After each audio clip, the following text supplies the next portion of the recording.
Hello, America and India and Taylor Swift. Welcome to the live recording in Studio 212.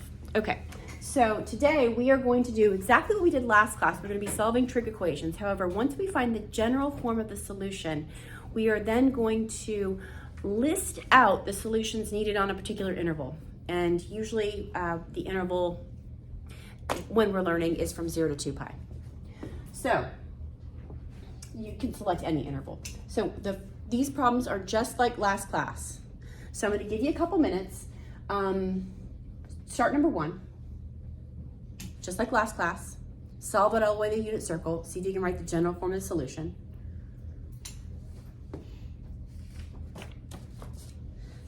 That requires picking up a pencil. There we go. All right.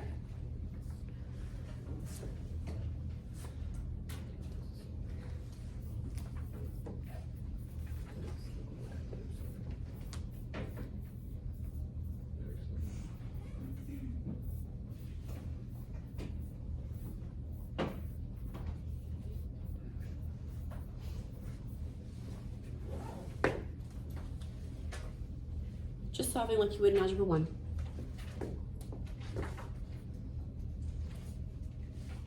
Good? Just like last class. Okay.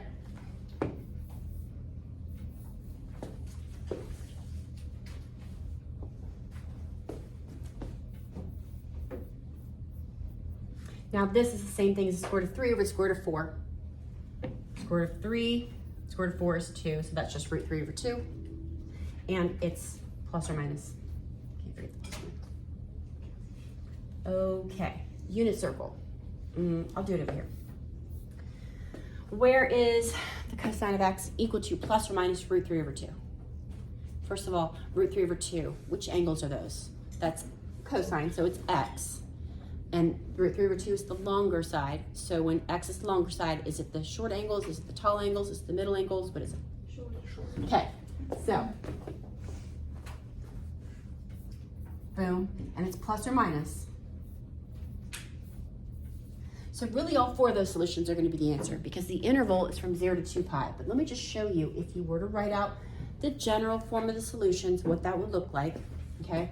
So this is the first short angle, which is pi over 6, okay?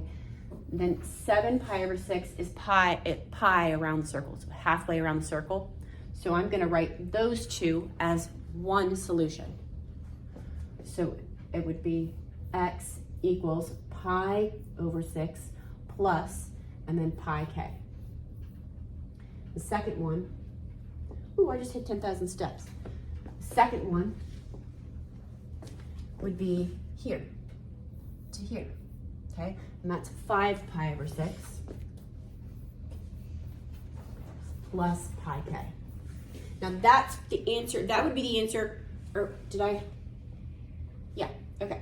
That would be the answer last class, because these are the general form of the solutions. However, these problems are saying find the exact value of the trig equations on the interval 0 to 2 pi. So what we have to do is list out all these solutions up to 2 pi and stop. Now notice 0 is less than or equal to x, so 0 is included. And x is less than 2 pi. So once we include 0, we go all the way around to 2 pi. We're not going to include 2 pi again, because it's equal to 0. So you can see it's going to be pi over 6, and then it's going to be 5 pi over 6, and then 7 pi over 6, and then 11 pi over 6. But if we were to do it from the general solutions, you would say, okay, pi over 6, and then you're going to add pi, k times, until you get something bigger than 2 pi, and then you stop.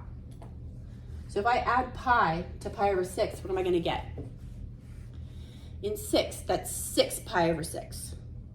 So what's 6 pi over 6 plus 1 pi over 6? 7 pi over 6. Right, and we know that's correct because there's 7 pi over 6 down here in the third quadrant. Okay, and then we'll list these two. 5 pi over 6, it's okay that they're not in the right order. And then if we add pi to 5 pi over 6, that's 5 pi over 6 plus 6 pi over 6 for a total of 11 pi over 6. So you can see you don't really need to write the general solutions. If you know you're writing on an interval, and you can see it's from 0 to 2 pi, you can see what the solutions are, you can just write them out. Otherwise, you can write the general solutions. If you're using U substitution, it's easiest to write out the solutions because then you're going to have to substitute the U back in, and then it's just more complicated. It's better to write out the general solutions and then write out the solutions for the exact values. All right, we're going to do 5 minutes. I'm going to stop and do another video.